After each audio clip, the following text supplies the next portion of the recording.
धान तो रोपा रहले लेकिन साउन भादो जका लग नहीं रहले। प्रचंड धूप आ ई सब जे रोपा रहले से मोटर या दमकल बोरिंग सब पानी द द के रोपा रहले। ऊपर से वर्षा भ नहीं रहले। बरसात में रोपनी तेना होइ छलिए, वर्षा रिमझिम पड़ि रहले आ जन मजदूर सब बड़ा मासा गीत गाबि रहले आ गिरहत छत्ता ल क आड़ि पर बैठले। लेकिन की करबे, रौदिए आ एम्हर देखियो कोदारि पारि रहल छी। आड़ि पर माटि केना चढ़ेबै, पहिले पानि भेलै नहि। केना यौ राधे भऽ गेलै खेती सब? नहीं गबो नहीं लगलियै, नहीं चाहे छलै तैयो मजबूरी की कर, रास्ता सब बंद होए, सब जगह करऽ पड़े। आ हाँ, कोदारि पारैत पारैत जँ धूप लागि जाइए, मोन थाकि जाइए तऽ गाछके छाहमे आबि कऽ बैठ जाइ छी। देखियौ एहि फलके अहाँ सब चिन्हियौ, कोन फल अइ देख कऽ बताउ।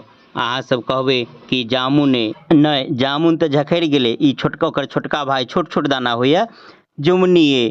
तऽ आड़ि पर बैठो गेलियै आ ई गाछ सब आड़ि खेता आड़ि पर मिल जायत आ जुमनी तोड़ि तोड़ि कऽ खा रहल छी आ सुस्ता रहल छी। एक हफ्ता से ऊपर के सावन बीत चुकल है आ पानि के कतौ अता पता नहीं। किसान सब हारि थाकि कऽ निराश भऽ कऽ आ बोरिंग दमकल से रोपऽ के लेल मजबूर है। रोपनी तऽ ओना चलि रहल है। अखन कहक चाही अंधुन जे प्रकार से ओहि प्रकार से रोपनी भेलै। किएक तऽ एक दोसर के देखाउस होइ छै, देखा देखी होइ छै, तऽ किसान के रहल नहीं जाइए। चाहे खर्चा जतेक लागे तऽ रोपि तऽ रहल है, लेकिन हिसाब लगाओल जाए तऽ जतेक खर्चा भऽ रहल है ओतेक धान उपजत कि नहीं उपजत ओकर कोनो गारंटी नहीं। लेकिन किसान के बर्दाश्त नहीं होइए, देखा देखी होइ छै आ लगभग रोपनी जोर शोर पर। लेकिन सबटा रोपनी मोटरसँ, बोरिंग आ दमकलसँ भऽ रहल अइ। हाँ, कनि आसान ई भेलैए कि जे ओना तऽ हमरा गाँवमे नहरके सुविधा ओहो अइ, लेकिन नहरमे पानि नहीं अइ, बिल्कुल सुखल अइ। आ बिजली लगा देलकै सरकार, तऽ बिजली लगा देलकै तऽ बिजली पर जे आब मोटर चलैए तऽ रेट कम लगै छै, ठीका लै छै पटौनहार सब 100 के कट्ठा। 100 के कट्ठा लागत अहाँके। पानि जते लागे ओहिसँ नहीं मतलब अइ, ताहिसँ एगो फायदा भेलै। ओना कादो करऽमे जतेक पानि लगे, घंटा हिसाब से जोड़ल जाए तऽ बहुत पाइ लागि जेतै, तऽ कट्ठा हिसाब से चलैए।